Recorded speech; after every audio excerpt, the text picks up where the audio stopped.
तुम बिन, इस कहानी का ये चौथा भाग है। सुनिए। तुम बिन। अकेले घर में बाबूजी चुपचाप बैठे बैठे रहते।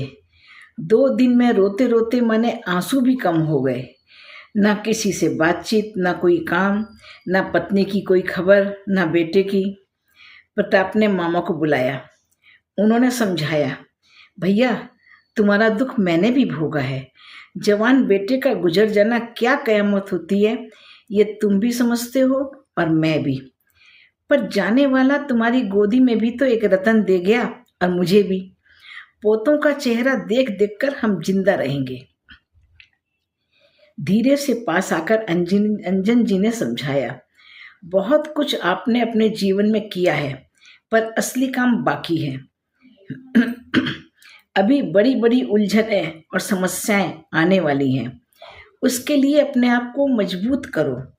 सबसे पहले कोशिश करो प्रताप के बच्चों के साथ और परेश के बेटे की जगह साथ में बनानी है। कैसे करना है ये आपको देखना है। उन लोगों के मन में क्या है झांकिए। बाबूजी ने कृतज्ञता से साले को देखा। अंजन जी की हिम्मत देखकर बाबूजी थोड़ा स्थिर हो गए। सुमति का चेहरा तो ऐसे था जैसे वर्षों से बीमार हो। बाबूजी को छोटू की चिंता थी। माँ बाप को कभी पहचान ही नहीं पाएगा, सोचकर ही उनकी आंखों से आंसू बहने लगते थे। एक दिन बैठकर प्रताप से बात करनी ही होगी। चौथे दिन बैठक में छोटे भाई को देखकर बाबूजी का दिल भर आया। आदित्य छोटे, तू कब आया? भाई से लिपटकर फुट फुट कर रो दिए। भाई की आंखों से भी आंसू बहने लगे। भैया मैंने देखा, इतने जतन से संवारा शरीर लहू लुहान मिट्टी में सना, टुकड़ों में बिखरा हुआ पड़ा है। क्या दाम है इस जीवन का? मेरे सामने पैदा हुए, घुटने चलना सीखा, सबसे आगे आगे चला गया। देख छोटे, उसे हर समय हर बात में हड़बड़ी लगी रहती थी। कभी स्थिर होकर पूरी बात सुनता ही ना था।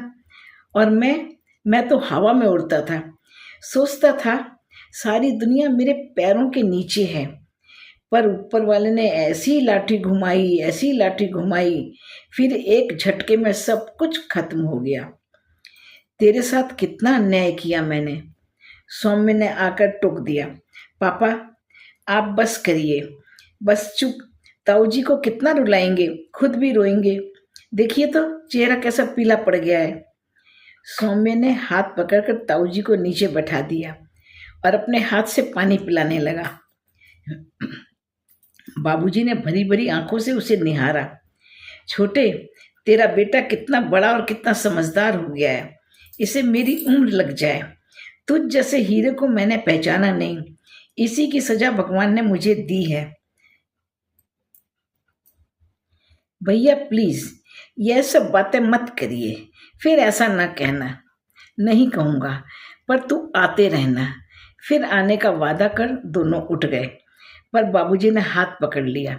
चल जीजी के घर चलते हैं। जीजी विषाद की साक्षात मूर्ति बनी हुई थी। उनके चेहरे की रौनक उड़ गई थी। बेटे बहू आगे पीछे घूम रहे थे, आने जाने वालों के सवालों का जवाब दे रहे थे। दोनों भाइयों को देखकर जीजी का बांध बह निकला। ऊपर वाले से कितने गिले शिकवे थे, पर जवाब कहीं भी नहीं था। कुछ देर बैठकर दोनों भाई उठ गए। अंजन जी के सोचने का नजरिया कुछ ज्यादा ही पॉजिटिव है।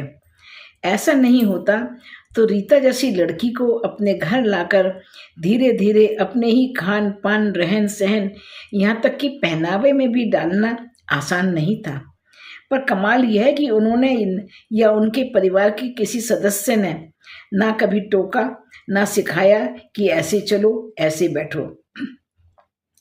रीता और शीला प्राय बाबूजी के घर आती, बैठती, काम में हाथ बटाती, धीरज बंधाती। रीता के चेहरे पर आत्मविश्वास भरपूर टपकता है। उसने फ्रॉक की जगह सलवार सूट पहनना शुरू कर दिया। यह उसकी मर्जी थी। उसका परिवर्तन देख सब खुश थे। बच्चों को दुलारना, उन्हें छोटे छोटे उपहार देकर फुसलाना सबको अच्छा लगता है। उसका अपना बेटा भी सब बच्चों के साथ खेलकर खूब खुश होता। ऊपर से अंजन जी जितने भी मजबूत बने, पर इस एक्सीडेंट ने उन्हें अंदर तक हिला दिया। मिलिट्री का जवान, उसे कभी मौत से डर नहीं लगा, पर अपने बेटे का तड़पना, उसकी मौत उनके दिल को छू गया। बाहर कुछ मृतदेह देखना, घर में साक्षात मौत का तांडव देखना, दोनों में जमीन आसमान का फर्क है। इतनी बड़ी तबाही ने पूरे खानदान का लहूलुहान कर दिया। उनका जीवन पर से विश्वास ही उठ गया। वे वसीयत को लेकर अपने बेटे से कुछ बात करना चाहते थे, पर यह सब घटनाएं उन्हें समय ही नहीं दे रही थी। सुबह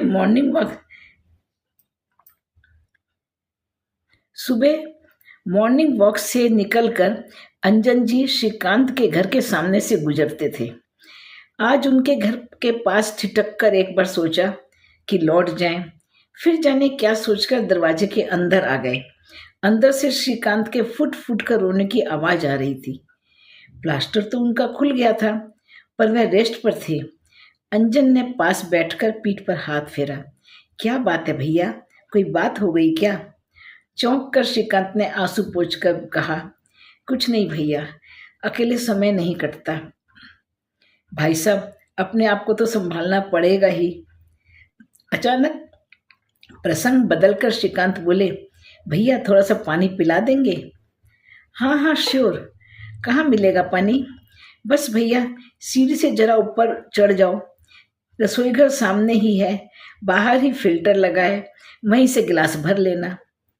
अंजन जी को थोड़ी झिझक हुई, कभी उनके घर में नहीं घुसे, ऐसे में ऊपर जाना कहीं कोई चोर न समझ ले, पर जाना तो है ही।